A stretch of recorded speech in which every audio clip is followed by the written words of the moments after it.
अस्सलाम वालेकुम गाइस, हम ज़ूलॉजी पढ़ रहे थे और ये मेरा यूट्यूब चैनल है इल्म बायोलॉजी। तो आज का जो टॉपिक हम डिस्कस करने जा रहे हैं वो है central themes in animal physiology, यानी कि एनिमल फिजियोलॉजी के अंदर सेंट्रल थीम्स कौन कौन से होते हैं। तो इसकी मुख्तलिफ एग्जांपल्स आ जाती हैं, जैसा कि स्ट्रक्चर टू फंक्शन रिलेशनशिप्स, इसके अलावा होमोस्टेसिस आ जाता है, इसके अलावा कन्फर्मिटी एंड रेगुलेशन आ जाता है, और जो है फीडबैक मैकेनिज्म वगैरह आ जाता है। और तो आज जो हम डिस्कस करने जा रहे हैं वो है स्ट्रक्चर टू फंक्शन रिलेशनशिप, यानी कि स्ट्रक्चर और फंक्शन का आपस में क्या रिलेशनशिप होता है। तो सबसे पहले एनिमल फिजियोलॉजी के अंदर क्या रोल होता है। तो अगर हम देखें किसी भी चीज का, अगर हम देखें फंक्शन क्या होता है, तो हम देखेंगे कि उस चीज का स्ट्रक्चर क्या है। ठीक है, या हम यूं कह लें कि किसी भी चीज का जो फंक्शन होता है वो डिपेंड करता है उसके स्ट्रक्चर पे। जिस हिसाब से स्ट्रक्चर होगा उसी हिसाब से जो है वो चीज अपना फंक्शन परफॉर्म करेगी, या जिस हिसाब से उसकी स्ट्रक्चर कंपोजिशन होगी वो डायरेक्ट बताएगी कि वो चीज क्या फंक्शन परफॉर्म कर सकती है। अगर हम एग्जांपल की बात करें, एग्जांपल से अगर मैं आपको समझाऊं कि स्ट्रक्चर टू फंक्शन रिलेशनशिप्स किस तरह से है या फंक्शन किस तरह से स्ट्रक्चर पे डिपेंड करता है, तो अगर हम एग्जांपल करें, हमारे पास एक फ्रॉग है। ठीक है, एक फ्रॉग है और उसने जो है वो शिकार करना है। ठीक है, किसी इन्वर्टिब्रेट का, या हम यूं कह लें कि उसने प्रे करना है एक फ्लाइंग जो है इंसेक्ट को, या फ्लाइंग जो है इन्वर्टिब्रेट को। ठीक है, फ्लाइंग इंसेक्ट को उसने क्या करना है, शिकार करना है। अब होगा क्या, जब इसने शिकार करना होगा, ठीक है, फ्रॉग ने फ्लाइंग इंसेक्ट को पकड़ना होगा, तो फ्रॉग को चाहिए होती है जंपिंग। जंपिंग के लिए क्या होगा कि उसका जो कंट्रोल सिस्टम होगा वो उसके हाइंड लिम्स को मैसेज भेजेगा।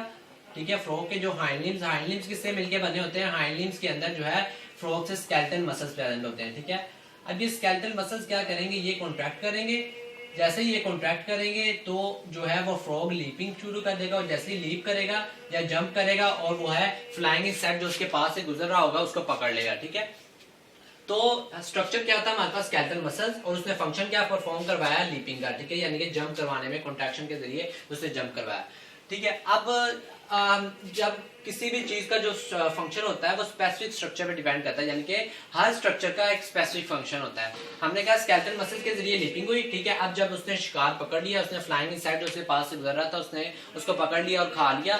ठीक है, जब वो उसको अपने स्टमक के अंदर ले गया, तो उसके स्टमक के अंदर क्या होनी थी, उसकी डाइजेशन होनी थी। ठीक है, तो डाइजेशन किस तरह से होनी थी कि उसके स्टमक के अंदर जो है, उसके स्टमक के अंदर जो होंगे स्मूथ मसल्स। ठीक है, उसके स्टमक की वाल्स के अंदर जो है वो स्मूथ मसल्स होते हैं। ठीक है, ठीक है, तो ये स्मूथ मसल्स क्या करेंगे, ये जो है उसको मिक्स करेंगे उस फूड को। ठीक है, या जो फ्लाइंग इंसेक्ट उसने खाया होगा, ठीक है, उसको मिक्स करेंगे और क्या करेंगे, उसको डाइजेशन में हेल्प करवाएंगे। ठीक है, तो इस हिसाब से ये स्पेसिफिक स्ट्रक्चर है स्मूथ मसल्स का, और इसने स्पेसिफिक फंक्शन परफॉर्म करवाया है मिक्सिंग या डाइजेशन का। ठीक है, तो यही तो इसी तरह जब उसने जो है उसको पकड़ लिया, फिर उसको मिक्स कर लिया, डाइजेस्ट कर लिया, फिर अब उसको अब्जॉर्प्शन होगी उसके ब्लड के अंदर। ठीक है, जब वो न्यूट्रिएंट्स अब्जॉर्ब हो गए, उस यानी कि जो फ्लाइंग इंसेक्ट ने उसने अंदर खाया, उसकी डाइजेशन हो गई और उसके जो न्यूट्रिएंट्स है उसके ब्लड के अंदर डिसॉल्व हो गए, तो अब उस ब्लड ने क्या करना है, सर्कुलेट करना थ्रू आउट बॉडी। तो इस blood circulate through out body क्या करेगा, हार्ट के थ्रू सर्कुलेट करेगा। ठीक है,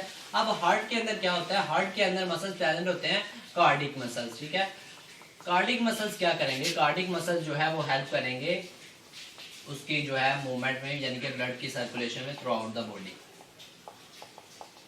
तो यही है स्ट्रक्चर टू फंक्शन रिलेशनशिप, यानी कि फंक्शन डिपेंड करता है उसके स्ट्रक्चर पे। ठीक है, फंक्शन क्या था हमारे पास, लीपिंग, स्ट्रक्चर क्या था, skeletal muscle. Skeletal muscle contract हुए और लीपिंग यानी कि जंपिंग का फिनोमेना हुआ। ठीक है, इसी तरह स्ट्रक्चर क्या था हमारे पास, स्मूथ मसल, और उसने फंक्शन क्या परफॉर्म किया, मिक्सिंग और डाइजेशन का। स्ट्रक्चर क्या था, कार्डिक मसल, उसने फंक्शन क्या परफॉर्म किया, सर्कुलेशन का। तो इसी तरह हमने कहा था कि कोई भी फंक्शन है वो डिपेंड करता है उसके स्ट्रक्चर पे। जिस हिसाब से स्ट्रक्चर होगा उस हिसाब से फंक्शन होगा। ना हम ये कह सकते हैं कि कार्डिक मसल्स डाइजेशन में इन्वॉल्व हो सकते हैं, ना ही हम ये कह सकते हैं कि स्मूथ मसल लीपिंग में इन्वॉल्व होते हैं, क्योंकि हर चीज का जो है, हर स्ट्रक्चर का एक स्पेसिफिक फंक्शन होता है। तो ये है स्ट्रक्चर टू फंक्शन रिलेशनशिप। इसके अलावा जब बायोलॉजिकल लेवल ऑफ ऑर्गेनाइजेशन हो रही होती है, ठीक है, बायोलॉजिकल लेवल ऑफ ऑर्गेनाइजेशन यानी कि सेल से मिलकर टिश्यूज, और टिश्यूज से जो है मिलके ऑर्गन, और ऑर्गन से मिलकर ऑर्गन सिस्टम बन रहे होते हैं। तो बायोलॉजिकल लेवल्स ऑफ ऑर्गेनाइजेशन के दौरान क्या होता है, तो उसके दौरान भी बायोलॉजिकल लेवल ऑफ ऑर्गेनाइजेशन, ठीक है, तो उसके दौरान भी जो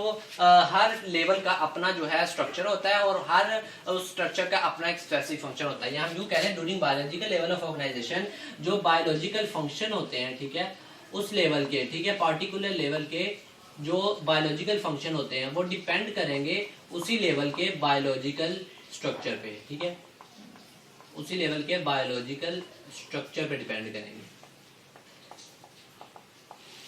अभी किस तरह से डिपेंड करेंगे, ठीक है। अगर मैं एग्जांपल लूँ, ठीक है, हमारे पास अगर मैं डिसेंडिंग ऑर्डर में जाऊँ, हमारे पास आ जाता है फ्रॉग, ठीक है। अब फ्रॉग के अंदर जो है अगर हम देखें तो जो है कई किस्म के डोजन्स ऑफ मसल्स प्रेजेंट होते हैं, ठीक है। हम कह लें फ्रॉग के अंदर डोजन्स ऑफ मसल्स प्रेजेंट होते हैं, ठीक है। अब मसल्स किससे मिलके बने होते हैं, मतलब कि अब उन मसल में से अगर हम पार्टिकुलर मसल की बात करूं तो डोजन ऑफ मसल में से एक मसल है स्केलेटल मसल, ठीक है। स्केलेटल मसल होता है, स्केलेटल मसल्स किस चीज से मिलके बना होता है, स्केलेटल मसल्स मिलके बना होता है स्केलेटल सेल से, ठीक है। स्केलेटल सेल से मिलके बना होता है। अब ये स्केलेटल सेल्स किससे मिलके बने होते हैं, अब ये स्केलेटल सेल्स मिलके बने होते हैं थाउजेंड्स ऑफ मैक्रोमोलिक्यूलर जो है असेंबलेजेस से, ठीक है। मैक्रोमोलिक्यूलर असेंबलेज होती है। अब ये असेंबलेज किस चीज की बनी होती है, जो थाउजेंड्स ऑफ असेंबलेजेस होती हैं, ये बनी होती हैं एक प्रोटीन के, ठीक है। एक पेयर ऑफ प्रोटीन होता है जिसको हम नाम देते हैं एक्टिन और मायोसिन, एक्टिन और मायोसिन, ठीक है।